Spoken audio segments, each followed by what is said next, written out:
ভোটের জন্য উনি জড়িয়ে দিচ্ছেন, নিজের পরিবারকে উনি টেনে আনছে, উনি রাজনৈতিকভাবে আর লড়তে পারছেন না। তীব্র তীব্র তীব্র নিন্দা করি ওনার এই ব্যবহারে, ওনার এই পলিটিক্যাল চাল, এটা উনি যেটা করছেন তীব্র নিন্দা করি।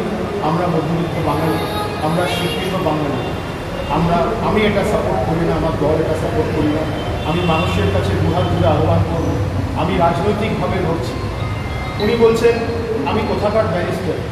আজকে শ্রীরামপুরের যতগুলো কেস হয়েছে, রামনবমীতে ওনার এগেনস্টে আমি দাঁড়িয়েছি, এনআইএ মামলা হয়েছে।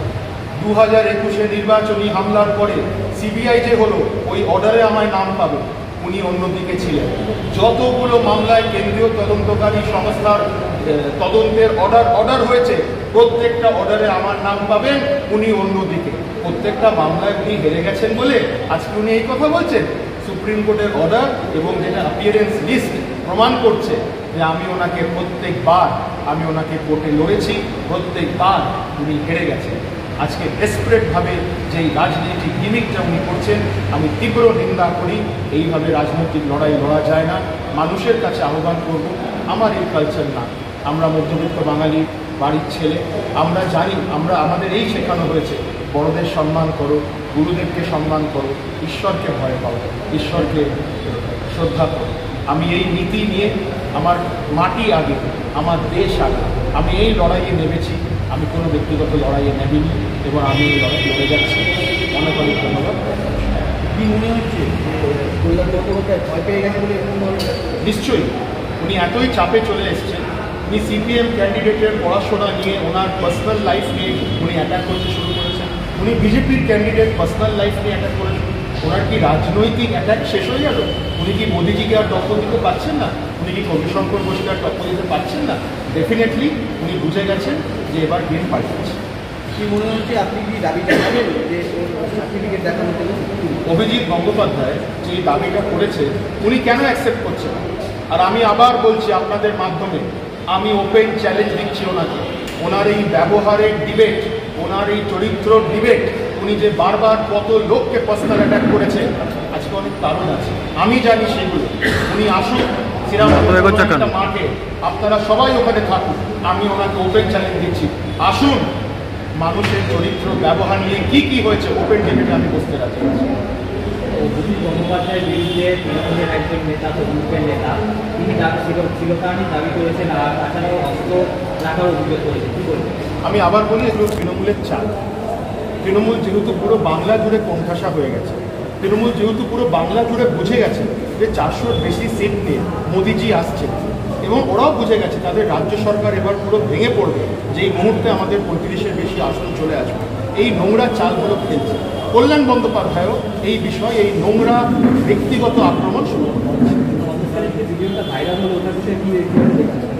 দেখুন, সন্দেশখালিতে মহামান্য কলকাতা হাইকোর্ট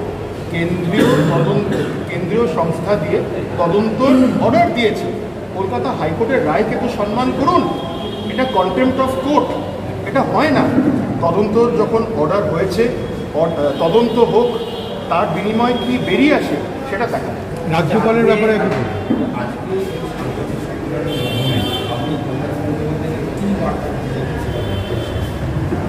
আগেও বলেছি, আবার বলছি, রাজনৈতিকভাবে আপনি লড়ুন। আর আপনি যদি হার মেনে নিচ্ছেন, আপনি হার মেনে নিন। মানুষ আপনার এই স্বভাব, এই ব্যবহার নিয়ে ফেড আপ। আপনার বাড়ির লোক আপনার এই ব্যবহার নিয়ে ফেড আপ। আপনি জানেন বর্তমানে কি হচ্ছে। আপনি যে বারবার বলছেন, নিজের বাড়ির ভেতরে ঢুকে দেখুন আপনার কি ওখানে প্রবলেম আছে, কি সমস্যা আছে। রাজনৈতিকভাবে আপনি লড়ুন, আমাকে লড়ুন। আমি দলগতভাবে আপনাকে লড়ার জন্য প্রস্তুত। রাজনৈতিক ব্যক্তিগত আক্রমণ করা বন্ধ করুন। আপনাদের কার্যকর্তাদের এগেনস্টে, তৃণমূলের কার্যকর্তাদের এগেনস্টে তাদের মারা বন্ধ করুন, অশ্লীল ভাষা ইউজ করা বন্ধ করুন। রাজনৈতিকভাবে কেন নতুন ভোটারদের যারা প্রথমবার ভোট দেবেন, আমি তাদের আহ্বান জানাবো যে আপনারা মোদিজির প্রকল্পগুলো দেখুন, আপনাদের অনেক লাভ হবে। এমনি মুদ্রা লোন, যারা অন্টারপ্রেনার, নতুন ব্যবসা, তারা একটা লোন পাবে। এটা কে দেয়? পশ্চিমবাংলার শিল্প কোথায়? যারা আজকে যুবক ভাই বোনেরা চাকরি চায়, শিল্প কোথায়? তাদের পশ্চিমবাংলা ছেড়ে বাইরে যেতে হচ্ছে। বামপন্থীরা শিল্পহীন ছিল, শিল্প বিরোধী ছিল, তৃণমূল কংগ্রেস সেই জিনিসটা নিয়ে এসেছে। আবার বলছি, আমি শ্রীরামপুরে বিধানসভা যখন লড়েছিলাম ৭৫,০০০ ভোট মানুষ বিজেপিকে দিয়েছিল। উনি কি বলছেন ৭৫,০০০ ভোট। ইলেকশন কমিশনের ওয়েবসাইট খুলে উনি দেখেনি, উনি তো একজন লয়ার, সিনিয়র অ্যাডভোকেট। তো ৭৫,০০০ ভোট তো এমনি এমনি আসেনি, নিশ্চয়ই মানুষ গ্রহণ করেছে বলে এসছে। ৪ জুন আপনি দেখতে পারবেন যে মানুষ কীভাবে বাকিটা গ্রহণ করছে। ওনার কোনো ভূমিকা নেই। উনি বারবার বলছেন যে আপনার বাবার পরিচয় কি? আপনি বালিতে দাঁড়িয়েছিলেন, সেখানে হেরে পালিয়ে গেছেন, আপনি যেখানেই হারেন তারপর পালিয়ে যান। দেখুন, এই বাবা মা তুলে কথা বলার আমার কালচার না, আমার শিক্ষা না, এটা উনিই পারেন। উনি বারংবার বলেছেন, অভিজিৎ গঙ্গোপাধ্যায়ের নামে বলেছেন, শুভেন্দু অধিকারীর নামে বলেছেন, এমনকি ভারতের উপরাষ্ট্রপতি জগদীপ ধনখড়কে উনি ছাড়েননি। নরেন্দ্র মোদীকে উনি কি বলেছিলেন? সংবাদ মাধ্যমে রিপোর্ট হয়েছে, বলেছিলেন ইঁদুরের বাচ্চা নিজের বিলে ঢুকে যাবে। এই হলো মানুষের জন্য কল্যাণ বন্দ্যোপাধ্যায়ের ক্যারেক্টার। বাবা মা তুলে কন্টিনিউসলি আক্রমণ করে। আমার কালচার না, আমার শিক্ষা না, আমি এতে কিছু বলতে পারি। আপনি শ্রীরামপুরে এসছেন কল্যাণ বন্দ্যোপাধ্যায়ের জামাই হিসেবে, সেই পরিচয় এটা কে বলছে? এটা কে বলছে? আমি আজকে বিজেপির একটা পদাধিকারী, রাজ্য পদাধিকারী, আমি কেন্দ্রীয় লিগ্যাল সেলের সদস্য, আমি কেন্দ্রে অনেক জায়গায় দায়িত্বে আছি, আমি রাজ্যে অনেক জায়গায় দায়িত্বে আছি। আজকে বললাম শ্রীরামপুর মানুষ ৭৫,০০০ ভোট দিয়েছে, কিছু ভোটে আমরা হেরেছি। জনগণকে আমি জনগণের মতকে স্বাগত জানাই।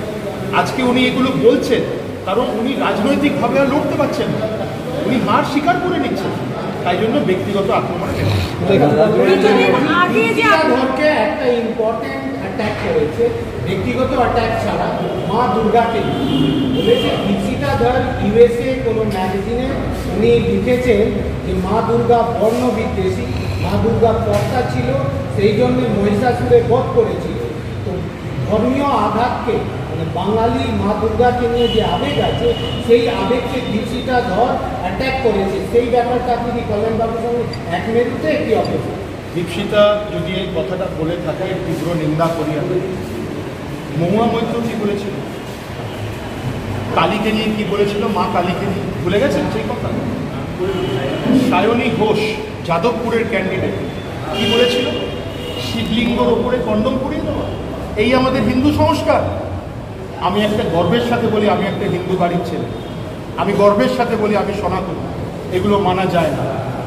আমাদের দেবী দেবতাদের নিয়ে যারা এই কুরুচিকর মন্তব্য করে, তারা বলতে পারে না তারা হিন্দু।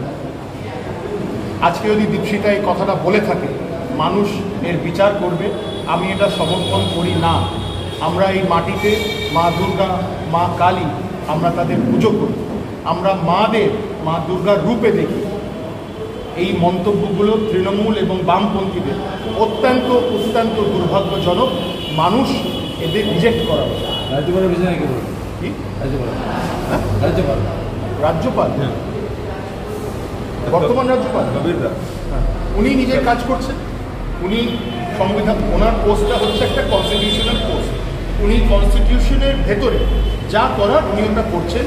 পশ্চিমবাংলায় আইন শৃঙ্খলা বলে কিচ্ছু নেই।